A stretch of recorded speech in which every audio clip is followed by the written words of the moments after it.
At T-Mobile, our critical mission is providing unparalleled 5G coverage for when connectivity is mission critical. Introducing T-Priority, America's best 5G network experience for first responders, even in times of congestion. More capacity, faster speeds, better coverage. T-Priority from T-Mobile, built for tomorrow's emergencies, ready today. Discover more at t-priority.com. For qualifying organizations on eligible rate plans, coverage not available in some areas and may be impacted by emergencies.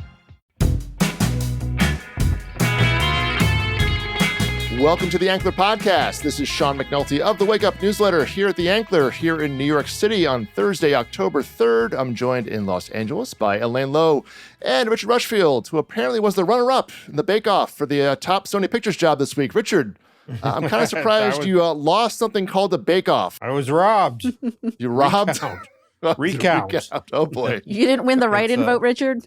Let's have some strange priorities there at Sony. I presented my pitch on... Yeah, what was the pitch, Richard? On the new menu items we could add to the cafeteria there, and some new kind of espresso drinks. And, I had a whole revamp of the entire operation from appetizers. The entire cafeteria operation. Yeah, exactly. Wow. And I don't know. I don't know what this other guy was focused on. But this head of TV guy, yeah. I don't know what his bright ideas were, but exactly. I'll be watching the menu there to see. I was going to say, they're going to steal your ideas, Richard. Be careful. I hope you have that pitch deck. Copyright that. They'll be hearing. I'm shopping that around. Yeah, sure. There are other jobs around town. So, yes, exactly. But we'll get into the changes there at the top of Sony Pictures Entertainment in just a little bit. But, Richard, get that Ankler champagne bottle ready. We have to pour one out for another TV studio in Hollywood this week, unfortunately. Last month, of course, Paramount shut down Paramount TV Studios. And this week, Disney is saying farewell to ABC Signature, leaving just 20th Television as the, kind of main TV studio there at Disney. There's still, of course, Disney branded TV, which kind of handles the kids and teen stuff mostly, and 20th Animation, which is certainly formidable. But ABC Signature over the years had a few iterations, at Disney, starting back as Touchstone Television back in the mid-1980s, which was, Richard, quite a powerhouse there in the 2000s and 1990s. And, even ABC Signature today still was a very active studio there, so still carried on to a degree. But, Richard, the Fox brand won. That's new, right? 20th Television survives. That is right. But I guess you also got to do everything you can to say, hey, look at that $85 million really paying off. That was worth a fortune. Totally worth the price tag. So maybe they'll change the whole place to name it. I don't know if that's going to be the takeaway on that one. Disney is changing its name to Fox. Yeah, I'll wait for that press release. But ABC and Hulu are also basically combining their programming staff, Elaine. On the whole there, all this results in about 30 creative TV execs out of a job now. This is on top of the 30 or so folks laid off at Paramount TV just last month. So 60 folks who used to be in mostly creative roles at major TV studios now unemployed in a month's time, Elaine. Yeah, unfortunately, not out of pattern for the industry. I was talking to a writer the other day, and this was at a studio which shall not be named, but They were talking about how they had pitched a show and sold the show, and then after that, they had gotten all this way, like many, many, many months of development. And then at the end of the road, their executive who championed them left.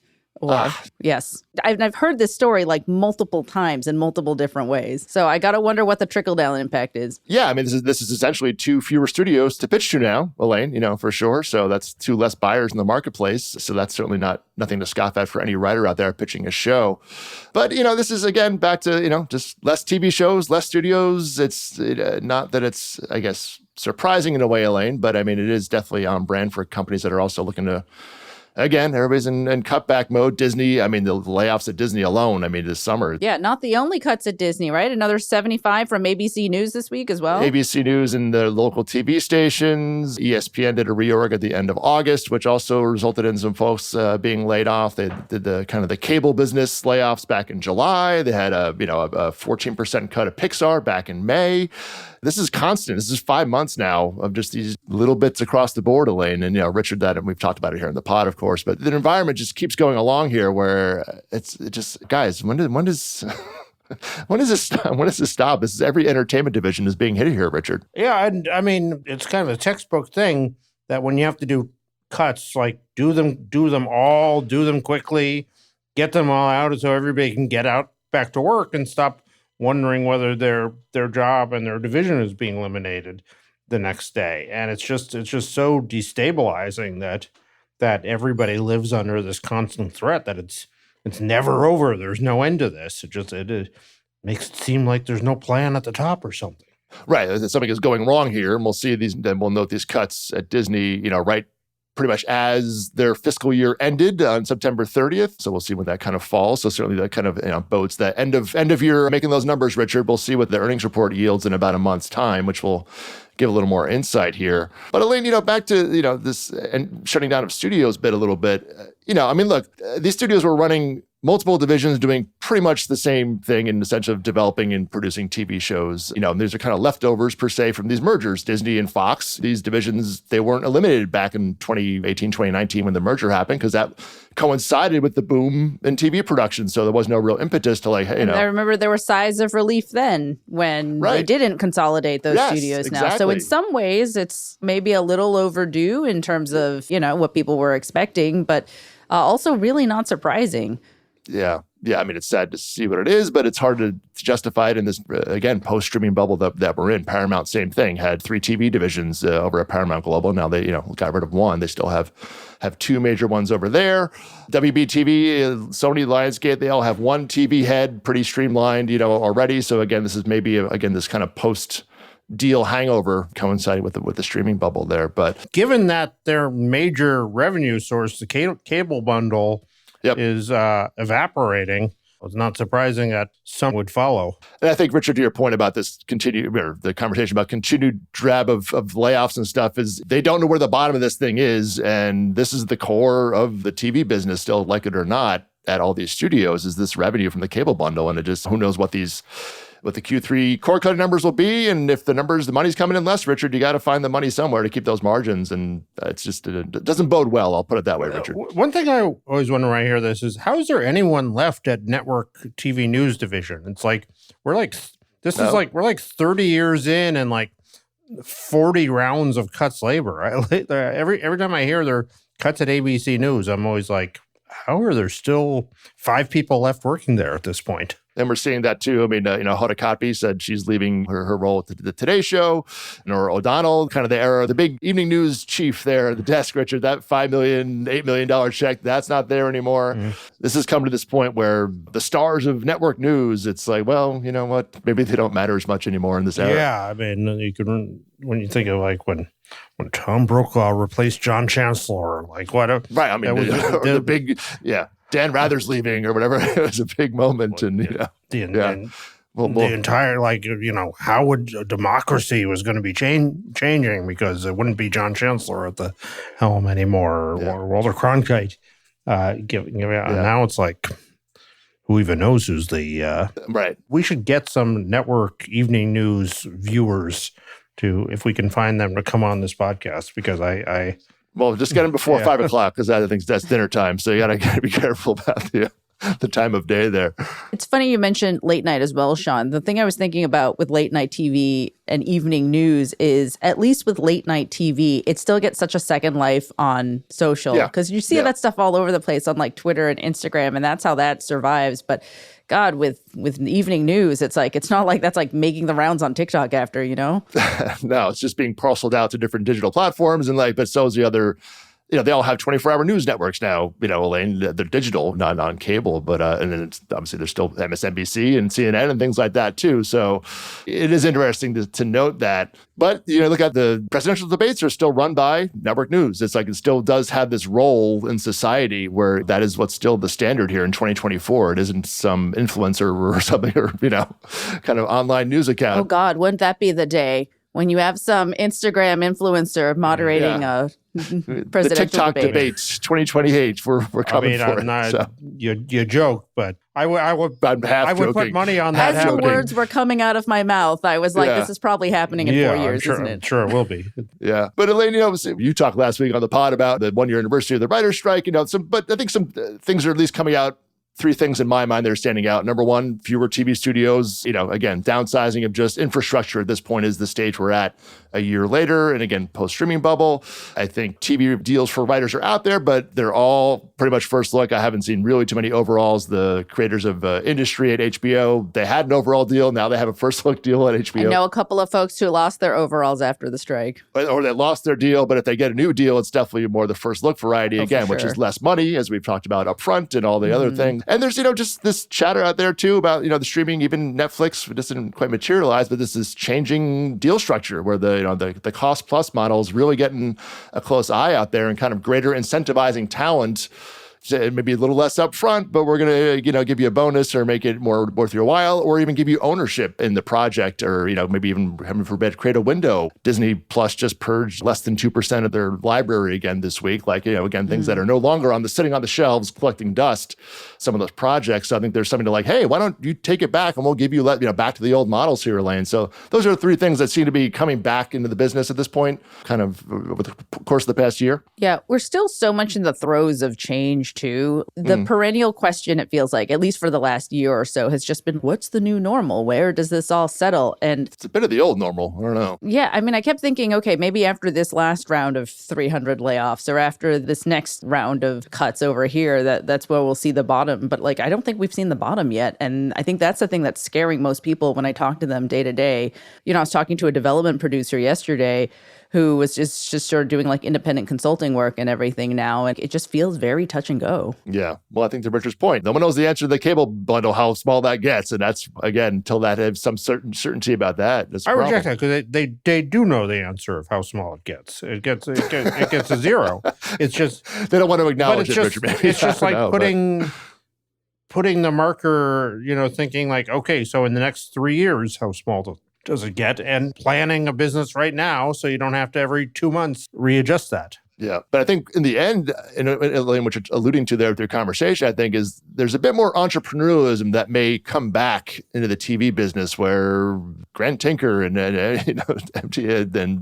Carsey Warner, and you had these major independent TV producers back in the thriving days or the golden age of television, the 80s or 70s, that went away, as studio ownership and everything came in, where there may be a room now for more people to self-fund projects and sell windows and go to markets and kind of and still own the projects and not just sign their rights away. I do wonder about that. There is such a shift to independent work, but a lot of it doesn't seem like it's voluntary. A lot of it is, you got laid off, and so what am I going to do? I'm going to open up my own indie production company or my independent development or consultancy or something. And I think that's the difference, though. And I kind of wonder, to what degree is that empowering versus this is the position you got stuck in and you're making the best of it? Yeah. Well, I think it's going to speak to people who are comfortable with that, Elaine. I mean, look, it's not for everybody. Some people want that kind of secure studio job. Some people love the independent life. Yeah, but some people can go in and thrive in that. I mean, look at something like Jason Blum or someone who's okay, he was a studio guy and went out and now he owns his own empire to a large degree. So not for everybody, Elaine, for sure, and very unsettling. But if you're looking for white space, looking for opportunity out there, and to have real ownership, that's something that was not an option for the past maybe 5 to 6 to 8 years there for projects. Really, it feels like the shift to the gig economy is just deepening, and that's the part where I think about how disempowered or empowered do you feel when the major complaint from so many folks around town has been, well, this used to be a sustainable job. There was always volatility. There was always risk. Right. But it's felt so much like a gig economy, and there's so much time between jobs. And so the flip side of that is, well, if I'm an independent consultant, if I find indie work now, I'm master of my own domain, I have control over my future. And it's where's the balance in that, Yeah, the gig or the hustle economy, Elaine, that's an excellent point. But actually dovetails here, let's round this out with your column this week on the writer's side of things, where that's becoming a little more, not a gig economy, it's always been a gig economy for to a degree, you're going from job to job, but a lot more work going in on projects maybe before the paydays come in. What's afoot there in series business? So when I talked to everybody about the end of the WGA strike, something that kept coming up about making the profession more sustainable was just the endless amount of development, which for years years, the studios and networks had touted as this positive, right? Like instead of being bound to the traditional pilot season where you're like pitching in the summer, you're writing in the fall, you're waiting till January to see what gets picked up. And then in May, after upfronts, the whole cycle starts up again. According to the studios, the idea is that, well, at least we get to develop things year round now. You can let something bake for as long as it needs to bake. You're not rushing it out the door before it's ready. But the complaint that I've been hearing from writers and producers and showrunners is, well, something could be stuck in development for years even now. It's not just weeks or months, but it gets stuck in development hell for years. And like, how are we supposed to build a career out of that? And how are we supposed to sustain ourselves on an even more elongated period of unpaid work? And, the solution, I was like, well, is there a solution to this? And then I kept hearing, pay the writers for development because it's unpaid labor. But then I talked to a studio executive who brought up a really interesting point, which is, okay, but if you start paying for development, does that start to shut out more emerging voices? Does that shut out the people who studios don't want to take a bet on because they're going to defer to the reliable showrunner, the guy whose IMDb page reaches back into the 90s, like somebody who they know can get the job done because they don't want to invest in something that is going to be a riskier investment, basically. And frequently emerging talent, there's a higher percentage of women and people of color in that group. So kind of like, how does that impact diversity down the line is another question. It's not so simple. You also have every studio had hundreds of writers with overall deals. So you can keep them developing the same script forever and they were being paid for it. And you can bring in other writers on it. And those ranks have shrunk. So everybody's just work for hire now, which means if you're it's a gig economy. If you're working, you like to be paid for it, hopefully. that'd be swell. Yeah. Funny how that works out. But that was a good read, some good quotes and good research there from Elena over in Serious Business over at theankler.com. Coming up next, Ashley Collins is going to join us to dive into how AI is affecting deal making in town. We haven't even discussed that part of writing. And just how much money is out there to be had. Can't wait to hear how much of OpenAI the studios are being given, but we'll dive into that change at the top at Sony as well that we alluded to earlier this week when we come back in a moment. Hey, Fidelity. What's it cost to invest with the Fidelity app? Start with as little as $1 with no account fees or trade commissions on U.S. stocks and ETFs. That's music to my ears. I can only talk. Investing involves risk, including risk of loss. Zero account fees apply to retail brokerage accounts only. Sell order assessment fee not included. A limited number of ETFs are subject to a transaction-based service fee of $100. See full list at fidelity.com/commissions. Fidelity Brokerage Services, LLC, member NYSE SIPC. Hi, I'm Ashley Collins, and I write the Dealmakers newsletter for The Ankler. Dealmakers guides readers through the intricate workings of lawyers, agents, and bankers, with insights exclusive to The Ankler covering the fast-changing state of deals, film finance, M&A, and the new frontier of AI law. I also interview some of the biggest names behind the industry's headlines, the people moving the entertainment industry forward, one DocuSign at a time. Dealmakers comes out every other Tuesday as part of a paid subscription to The Ankler. So please join me by subscribing today at theankler.com.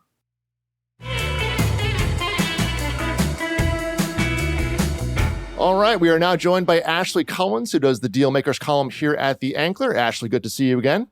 Good to see you guys too.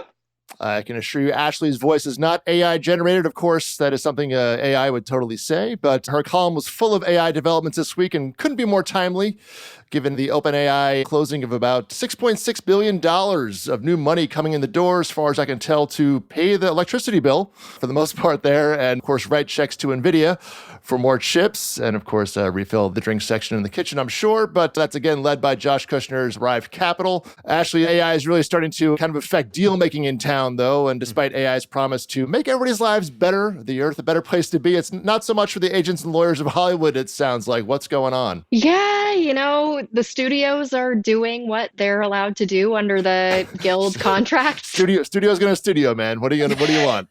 They want digital replicas of everyone, and apparently nobody could say no. Well, somebody used Tom Cruise as an example. Apparently, Tom Cruise. Tom Cruise is good. Tom Cruise is good. Oh, all right. Now, okay. I was a little worried Tom's likeness may be used against his will there, but yeah, let's start with the talent rights here. Why don't we here? a few pieces of legislation in California lately, got some headlines there with Gavin Newsom. So what kind of went on, and what does this indicate about the state's big priority, Northern California or the Southern California? Walk us through the latest in the legislative world there first. He signed 17 AI-related bills, so it's kind of all over. Yeah. Wow. 2 of them are directly entertainment related. And then there was one that wasn't really entertainment related that Hollywood was really pushing for. It was like a safety bill targeted at the biggest companies, basically making sure that they have guardrails in place to prevent the kinds of things that you see in sci-fi movies, like mass casualties. And that's the one that he vetoed. But the 2 that he, Great. the T2 scenario, basically. Yeah. Okay. Great. The Skynet bill. Yeah. Great. No, we don't need that one. We're fine. The 2 that he signed, there's one that pretty much everybody loves universally. Essentially, you have to get permission to make a digital replica of a dead person. Okay. Which, all right. Yeah. California has some protections for rights of publicity after death. Not every state does. But SAG's rules previously actually said that, like, if you're filming a TV show and you gave us permission for a digital replica and then you die, we get to keep using it. And this rule now says that for replicas of deceased people, they need permission from the heirs or the estate. So everybody's pretty happy about that. Okay. The other one is more targeted at people who don't have the typical Hollywood protections. They're not SAG-AFTRA members. They don't have fancy lawyers. It's designed to keep people from giving away their digital replica rights without that kind of guidance. Okay. So really the only part of that law that people expect to impact Hollywood is that they have to have a reasonable description of the use. Okay. Which is something that SAG also asks for, but SAG's contract is forward-looking, and the language is a little bit confusing, but people I talk to seem to think that for anything after January 1st, when this goes into effect, if a studio or network wanted to go back and use old footage to make a replica of a character, they would have to then go get permission, even though typically they have the right to do anything they want, but those contracts wouldn't have been specific enough under this new law. Deal with. Okay, got it. But it sounds like, obviously this is a big factor in both guild negotiations for writers and actors. And, from reporting it, it sounds like, studios kind of own, they can, maybe not carte blanche, but pretty darn close to do with the footage, whatever they want. I think, what was your takeaway from the protections that were or weren't gained in those negotiations and deals last year, and where this lies? About a year, since the end of the writer's strike, certainly. So where are we at with that? The consensus seems to be, and nobody really wants to say this publicly, but they'll all say it not for attribution, is that the studios got exactly what they wanted. Okay. That they essentially won on the AI front. Oh, that's interesting to me because, given all the hubbub about AI, it was really on the front lines of the picket action last year during the WGA and SAG-AFTRA strike. So what is it that the studios wanted that they're getting here? Because I know the terms of the deals were like kind of fuzzy in that it was like, we agree we're going to talk about AI once in a while. Yeah. All they won was like the agreement that we'll have a meeting someday. And they've had a couple of those meetings. When I was talking to WGA President Meredith Steam a couple of weeks ago, she said, we've had these confidential meetings, but of course they're confidential, so I have no idea what they've talked about. But they have started having those meetings. Oh boy, confidential meetings. I'll bet ChatGPT is quaking in their boots that there have been confidential meetings with writers' representatives. Yeah, if you look at the writers specifically, all of the AI related stuff in that contract is inherently designed to protect studios. Writers can't use AI because then studios wouldn't be able to get a copyright most likely. Oh, right. But it doesn't really, they said that, whether we can use writers' work, we'll talk about that later. And in the meantime, if we want to do it and a writer wants to say it's not okay, you guys can go ahead and have that fight. Yeah, they're essentially, we own it. We're going to keep, so obviously you mentioned this big Lionsgate deal, which of course came up to license parts of their library to an AI firm to kind of create custom tools for Lionsgate. It wasn't a blanket deal, Ashley, but essentially doing what they want when they can choose whatever projects they want in their library for this deal, right, Ashley? I think it is specific titles, but I don't know which titles. That's obviously what I mean, but they can choose, right.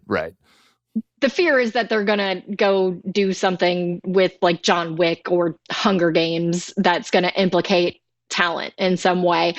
But it seems like that's not the plan based on the people that I talked to, but who knows? Plans change very quickly. And it sounds like the thing that really makes the Lionsgate deal unique is that Lionsgate actually said it publicly, and that all of the studios are playing with these toys internally and just not talking about it. I gotta wonder how large these AI R&D groups are inside the studios that are probably being kept under the radar. But I thought it was interesting, Ashley, in your piece, how you said that Lionsgate, doesn't intend to use Runway to replicate talent, but it's more for these like behind the scenes efficiencies, like in pre-production and post-production. Yeah, that's what it sounds like anyway. Who knows as they get into the weeds of doing it, but it doesn't seem to be what the kind of stuff that everybody's afraid of. But who knows? It feels to me like there's two buckets that are constantly conflated in this, which is the efficiencies, and then there's the like using AI to create performers who don't exist, or take Tom Cruise, or create screenplays out of whole cloth. And the latter still feels to me like a moral panic, and I still haven't seen, everyone should be compensated for their images and everything, but I haven't seen, I've yet to be convinced that that's really replacing writing or acting anytime soon. But the former, we've been using computers to make things simpler for 3 or 4 years here. It's when they invented Excel, a lot of accountants were sent out of work. But this seems like, I was talking to someone who was sort of outlining the swaths of studio employees, from special effects to accounting to paralegals, and all these people are going to be put out of work. And potentially in the next 5 years, it's a huge slice of the workforce here. And, I don't know whether that's right or wrong or good or bad, that we shouldn't use computers, but it's big. Yeah, one of the agents that I talked to made a point that makes a lot of sense, but I hadn't really heard anyone say yet, which is that in the near term, at least, AI isn't going to replace humans, but humans that know how to use the AI are going to replace humans that don't. Ooh.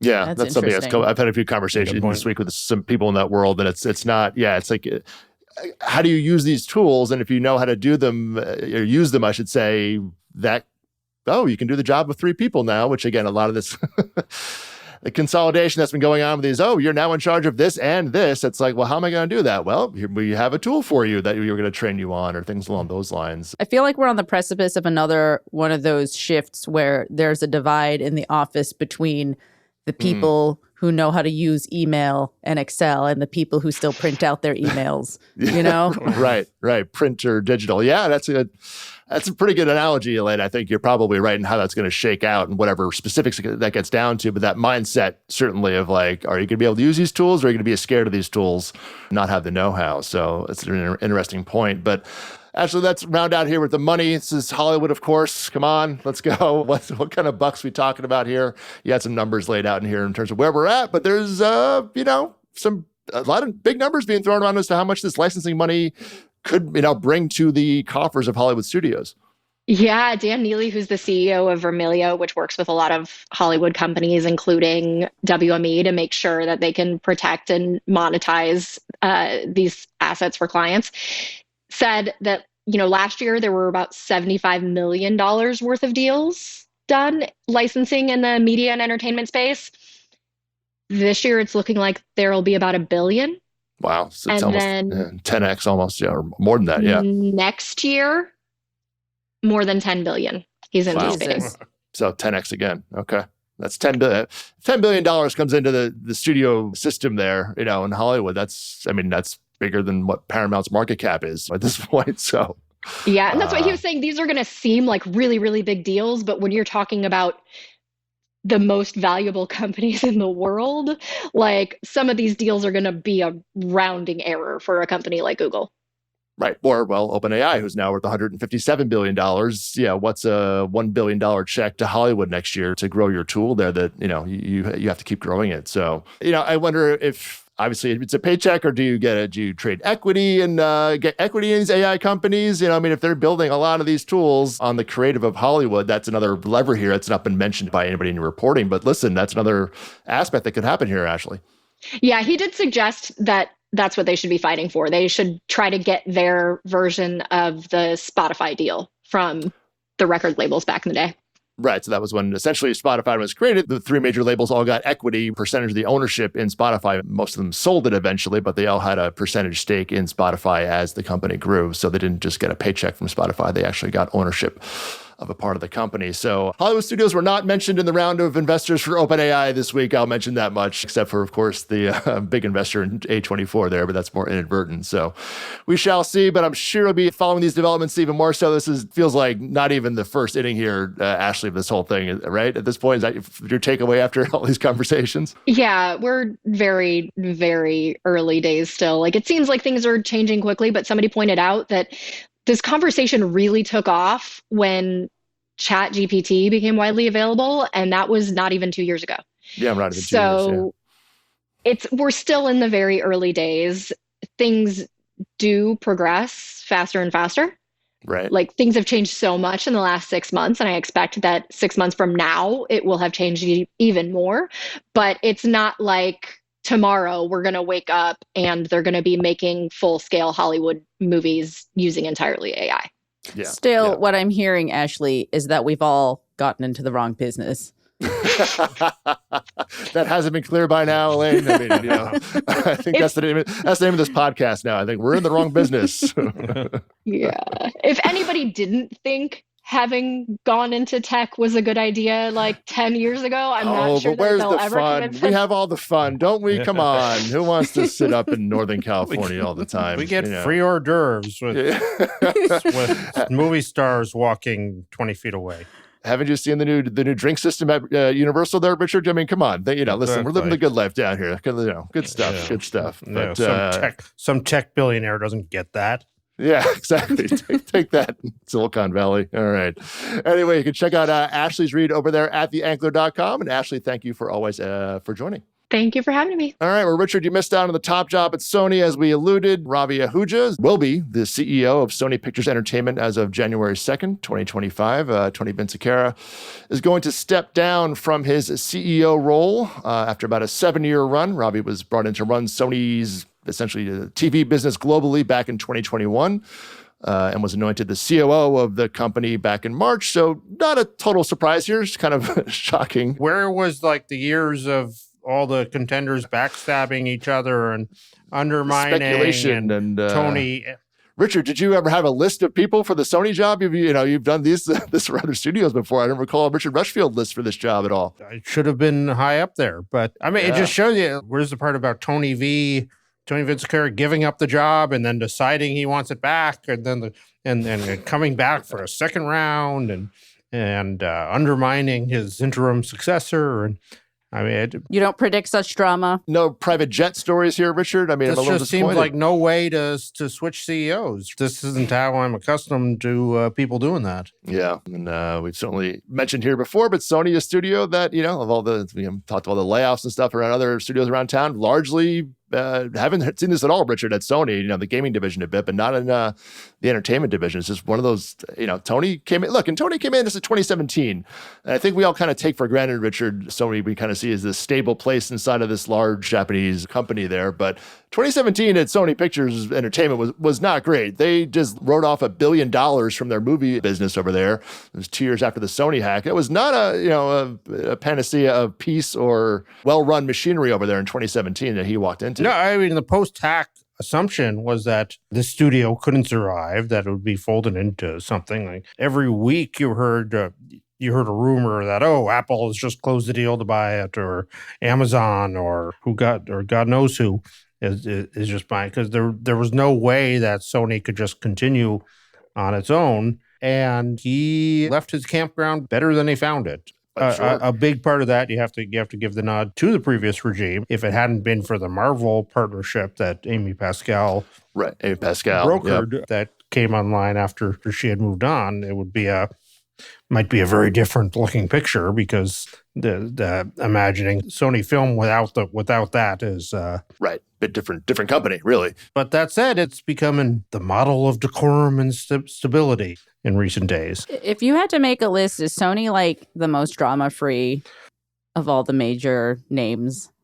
Like, is there any other place that's steadier or calmer? Universal these days is pretty is pretty low drama. It's had periods, and the Jeff Shell, Ron Meyer exits, right? Certainly, but these days, but that wasn't a business problem. Again, that wasn't driven by a problem, and there been a lot of layoffs in that company. Either again, one of those companies that has evaded that too. So yeah, I would say those probably. I mean, and these are the two companies that didn't go all in on streaming and didn't bet the entire farm on their... Universal bet part of the farm on Peacock. Well, yeah, but they also both have large parent companies who are not related to the Hollywood business, and a cable company in Comcast and an electronics and gaming company in Sony. So there's also that thing that they have in common as well. So a powerful parent company isn't necessarily a bad thing if they're happy with the business you're delivering. I mean, and that's the part of the picture that we're not looking at. At some point, the owners in Tokyo changed their tune on their little outpost in Hollywood. And whether that was because it was being run more successfully, or I've heard that in Japan, the government, who gets very involved in industrial policy, has really favored Sony of late and really tried to prop up a competitor to the Korean entertainment juggernaut, has looked to Sony for that. So how much that changed the picture is something we don't quite understand yet. But I will note, in terms of, we talk a lot about the Disney succession thing going on, but Tony Vinciquerra was not a movie guy, Richard. He was a TV business and a cable business for the most part. And he was an advisor to PE firm TPG before that.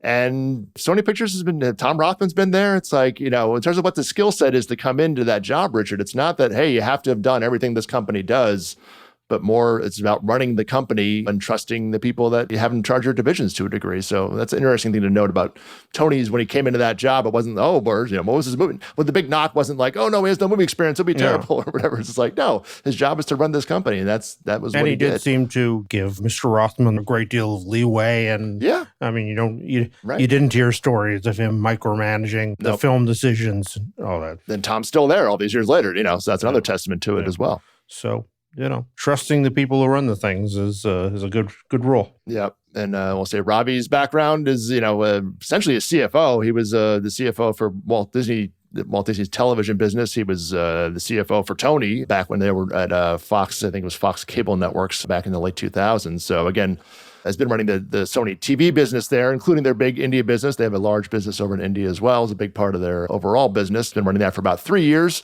So again, a business-sided person, Richard, coming the door here. This isn't a creative hire per se. So I mean, this combination went well under Tony Vinciquerra. Right. That's fine. What I worry, looking forward to it, is if at the top you have a choice between sort of razzle-dazzle and nuts and bolts spreadsheet guys, at some point there will come a day when the spreadsheet people aren't going to know to just stay in their offices and let the razzle-dazzlers make the creative decisions. A day will come when they feel inclined to meddle with the creative decisions, and that day generally comes sooner rather than later. So you don't remember that we're in the business of entertainment and have entertainers essentially at the top of your company. It gets hard to keep that ethos alive eventually. Ooh, prophetic. Exactly. But look at it, Mike Cavanaugh, again, was a Wall Street guy, and he's not, to all accounts, not come in and been like, hey, you know what movie you guys should do? I mean, so again, there's people who know that and recognize that as their, hey, my job is this and your job is this. And then there's people like DMed at Disney coming in and being like, hey, we're going to take all the budget decisions away from the creatives. And so there is two ways to do this, Richard, and we'll see if Robbie, I think, listen, he's got a mentor in Tony, and I think he understands that. I would be surprised if that was his MO to come in and be like, you guys have been doing it all wrong for the past 7 years, and I'm going to do this. So my hope and inclination is that Sony, again, Richard, you mentioned it often, continues to be a thriving separate studio within the Hollywood system for many years to come here under his leadership. I mean, that's the greatest hope for us all with Paramount and Sony and all these, that they continue to operate independently. Yeah, so we shall see. But let's wrap it up this weekend over at the box office. The Joker is back, and given my history of pronouncing French words on this podcast, I'm just going to call it Joker 2. That is tracking at about 50 to, 60 billion, kind of a little over the place, but certainly below I think it was 96 million. The first one opened to back in the same date, back in the late 2010s there. Anybody in on the Joker musical? Lady Gaga, put a new album out last week with to go with the movie, Richard. Yeah, I mean, the problem with that is that it feels like word is getting out that it's a musical, and it's definitely not. The marketing is not. It's not. I would say hiding it, but it's definitely not. You're going to be a lot more music in this film than I think people are. Wait, is it a musical, or it is a movie that has some music? I haven't seen it, but I'm told it's La La Land. You know, it's what intriguing. Full on music, which makes me want to see it more. Richardson, yeah. I never saw the first one. But with Lady Gaga putting out the album on it, and you see the musical clips all over the internet. We'll see how this does with the fans there. Yeah, a lot of eyeballs on it. I think it was a $200 million budget, I believe, something like that. So there's a lot of money on the line there at Warner Brothers on this one. But Elena, how was Wild Robot? Did you go with the fam there? Let me tell you, I really resent that Hollywood seems bent on making me ugly cry in public spaces. Oh, okay. All right. So you did go. Okay. Between Inside Out 2 and The Wild Robot, there is not an AMC in LA that I've been safe from to not just bawl my eyes out. Maybe I just want some pies and faces from time to time and not a funny Minions. And beautiful and poignant analogy for parenthood, which is what The Wild Robot was, and it was so good. But maybe Minions next time if I just need some pies and faces. A little balance on the kids' animation. Exactly. Yeah.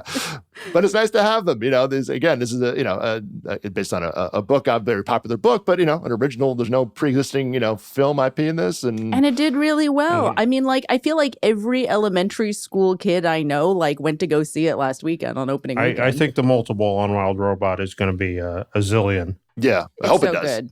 Yeah, so we got 2 big thumbs up here at the Ankler podcast. We'll see how that holds in weekend 2.